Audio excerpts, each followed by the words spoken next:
Welcome to the Cape Fear Sports Report. In today's show, we're going to talk high school hoops, and we'll be joined by a local coach who'll talk about his NCAA tournament experience. And this week, we will tell you the real story of Darian Gerald without technical difficulties. With more sports highlights than Tiger Woods has mistresses, it's the Cape Fear Sports Report.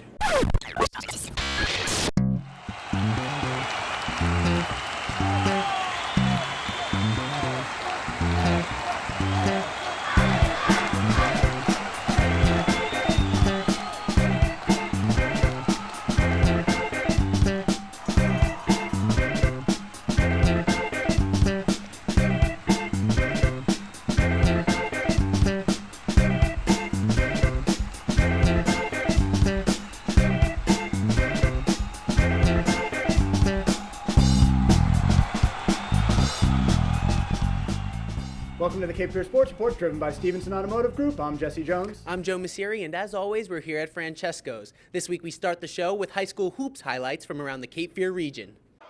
Topsail edged Ashley in overtime last week. They met again Tuesday night, this time at Ashley, and the homestanding Eagles came out on fire. Reed Clark drains the first of many Ashley three-pointers.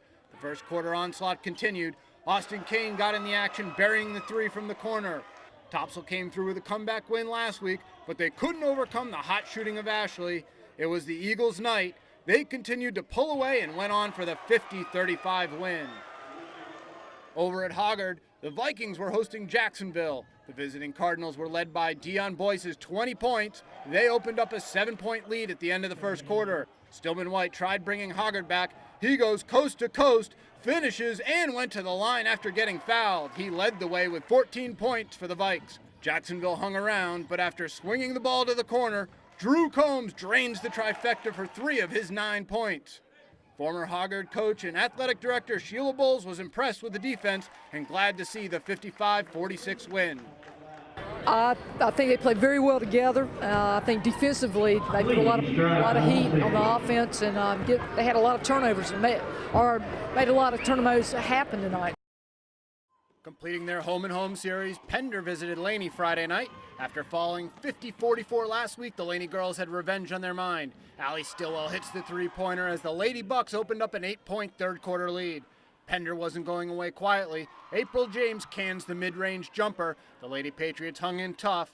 The Bucks' three-point shooting kept the Patriots at bay. Tori Parker hits the trifecta.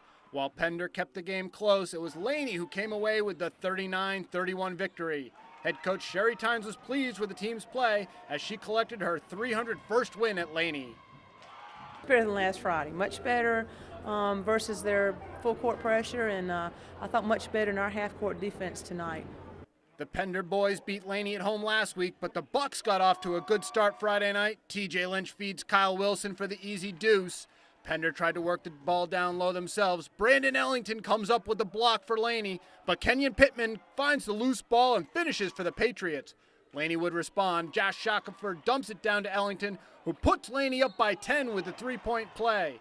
The block of the night belonged to Pender as they were on the comeback trail. Despite falling behind early, the Patriots were able to escape with a 44-43 win, banking in a three-pointer at the buzzer, giving them their second win over the Bucks this season. Here's a look at the rest of Friday's scores and the schedule for next week.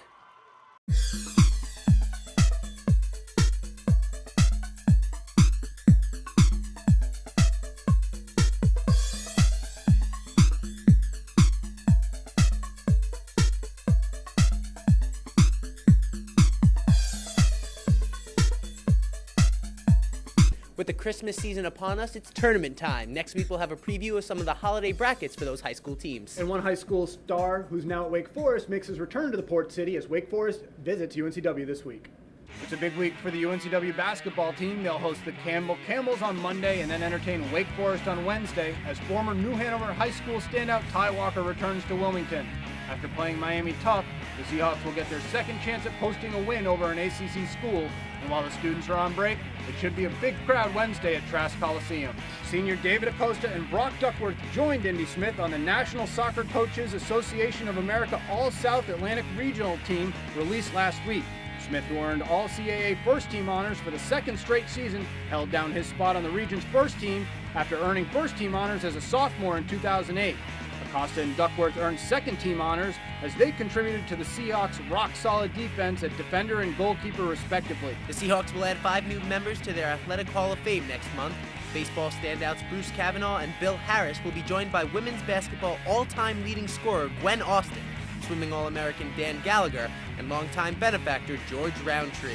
The addition of the quintet will push the Hall's membership to 37 members since the inaugural event took place in 1998. The reception will take place January 30th, 11:30 a.m. at the Bernie Center. Tickets are $15.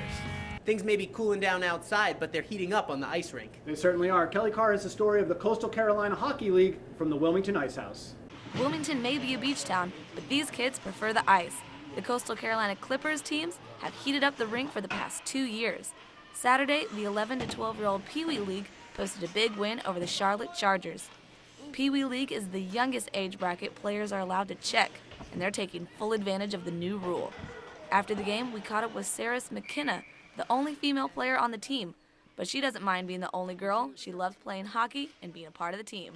Just having like a team with you and passing it around and just feeling good when you score, having a team effort. Many Wilmington kids learn teamwork through a variety of sports, but not usually through hockey. Clippers coach Seth Pinner grew up playing the sport in New York and believes hockey can teach kids much more than just sportsmanship. Life lessons, really. It teaches you how to, work with other people around you and try and, succeed in something. It's not just about yourself like other sports. It's a group effort. Since it's no longer beach weather, the Clippers are excited and encourage anyone interested in playing to stop by the Wilmington Ice House for free hockey clinics later in January. It's just a lot of fun, and it's fun being out there, and it just looked fun. Tryouts aren't until May, but if you are interested in playing or want to learn more about the teams, check out www.coastalcarolinahockey.com for more information. Ice hockey is fast-paced and fun. That is, if you don't mind the cool temps. It's cold outside, it's cold in here. But don't tell that to these kids. The action's plenty hot in the Wilmington Ice House. For Cape Fear Sports Report, I'm Kelly Carr. Back to you guys. Thanks, Kelly, for that report. For more information on the Coastal Carolinas Hockey League, log on to CapeFearSportsReport.com for updates throughout the winter. Coming up later in the show, we'll get you ready for the NFL slate. Next, we'll be joined by head coach Ryan Mantlo from Cape Fear Community College. You're watching the Cape Fear Sports Report, driven by the Stevenson Automotive Group.